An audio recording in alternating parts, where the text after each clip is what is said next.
তার প্রতি এটা বড় একটা বাধা হয়ে দাঁড়ায়। জবাবদিহি সংস্কৃতি প্রতিষ্ঠার প্রধান সহযাত্রী স্বাধীন ও দায়িত্বশীল গণমাধ্যম। এই প্রতিপাদ্যকে সামনে রেখে সকালে তথ্য ভবনের মিলনায়তনে বিশ্ব মুক্ত গণমাধ্যম দিবসের আলোচনা সভা অনুষ্ঠিত হয়। যতটা আমাদের করা প্রয়োজন ততটা করা হয়। সভায় প্রিন্ট ও ইলেকট্রনিক মিডিয়ার সিনিয়র সাংবাদিকরা বলেন, বর্তমান সরকার গণমাধ্যমকে যে স্বাধীনতা দিচ্ছে তা অব্যাহত থাকলে বাংলাদেশ আরও এগিয়ে যাবে। একটা টেলিভিশনের যে এক্সপেন্ডিচার সেই অনুযায়ী কিন্তু আমাদের আয় খুব একটা ভালো না। এখানে অনেকগুলো টেলিভিশন আছে, কিন্তু অল্প গুটি কয়েক টেলিভিশন ছাড়া অন্য টেলিভিশনগুলোকে কিন্তু মোটামুটি কষ্ট করেই চলতে হচ্ছে। অনেক টেলিভিশনের বেতন এখনো নিয়মিত না। তারা এখন যেভাবে স্বাধীনতা নিশ্চিত করেছেন তা যদি অব্যাহত থাকে তাহলে বাংলাদেশ অনেক দূর এগিয়ে যাবে। তাহলে মালিক শ্রমিক সবাই মিলে আমরা এক কাতারে এক আওয়াজ তুলতে পারি। গণমাধ্যম কর্মীদের স্বাধীনতা ও প্রয়োজনীয় সংস্কার নিশ্চিত করতে একটি ডাটাবেস তৈরির কাজ চলছে বলে জানান বাংলাদেশ প্রেস কাউন্সিলের চেয়ারম্যান।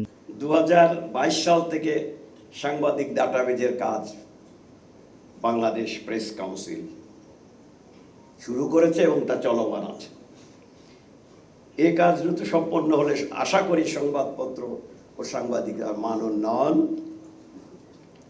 সংরক্ষণ ও অপসাংবাদিকতা দূর হবে। অনুষ্ঠানে তথ্য ও সম্প্রচার মন্ত্রী জহিরুদ্দিন স্বপন পত্রিকার সার্কুলেশন ও টেলিভিশনের টিআরপি সংক্রান্ত সঠিক তথ্য উপস্থাপনের উপর গুরুত্ব আরোপ করেন। গণমাধ্যমের সম্পূর্ণ আরেকটা ইকোসিস্টেম যার মধ্যে আমরা সবাই বাস করি, ফলে সেরকম গণমাধ্যমকে সুস্থ স্বাভাবিক রাখার যে কাজ, এটা কোনো সরকার একা করতে পারে না। কোনো সরকার যে সরকার এগুলি করার চেষ্টা করেছে বা আমরা যদি করার চেষ্টা করি তাহলে এটা বলতে হবে অজ্ঞতা। প্রকৃত অর্থে স্বাধীন ও দায়িত্বশীল গণমাধ্যম গড়ে তুলতে সরকার কাজ করছে এবং এই লক্ষ্যে সবার সহযোগিতা চান মন্ত্রী।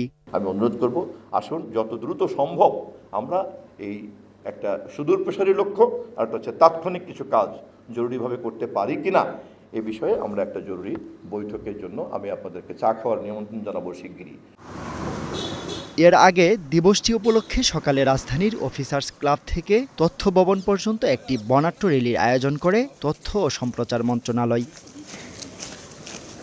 Zubair Ahmed, green news, Dhaka.